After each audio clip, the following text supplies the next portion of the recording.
हामी पानीपुरी बनाउन गइरहेका छौँ। अहिले भर्खरै कराई तात्दैछ। अब अहिले चाहिँ हामी एउटा हालेर टेस्ट गर्ने क्रममा छौँ। तेल हल्का तातेर रहेनछ। अघि टेस्ट गर्दा तेल तातिसकेको जानकारी आएपछि अब हामीले 4वटा 5वटा हालिराखेका छौँ। तेल तातिरहेको छ। अब फुल्ने क्रम जारी। फुल्यो।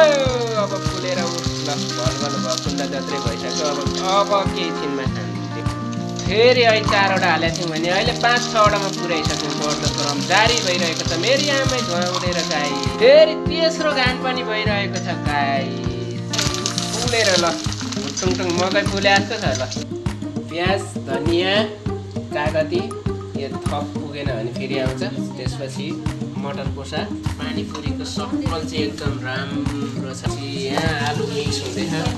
यस्तो मान्छे बनाउँदै हुनुहुन्छ सेफ। अर्को सेफ यहाँ हेड सेफ। म चाहिँ हेल्पर हो है। यसो यताउति गर्ने प्याज स्याज छिल्ने धनियाँ केलाउने यो तेल सेल निकालेर थन्क्याउने। अब यो भाँडा माझ्ने यो पुस्ने यो भयो भने यो पानीमा बोतलमा पानी ल्याएर खुवाउने। यस्तै मान्छे हो। हाम्रो झोल पनि तयार भइसक्यो गाइस। हल्का नुनसुन लागेन भने थप मात्र हो। नभए तयारी भइसक्यो। आलु पनि तयारी भइसक्यो। लगभग हल्का मिक्स गर्न मात्र बाँकी छ। नुनसुन यताउति हाल्न बाँकी रहेछ। मुखबाट पानी चाहिँ आइसक्यो है। लगभग कागती टक्क निचालेर हाल्न बाँकी नै रहेछ।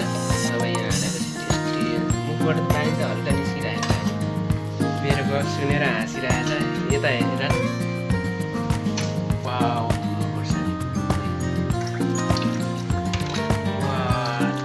चाहेको त एकदम टेस्टी भएर छ। ल खतरा देखिएछ।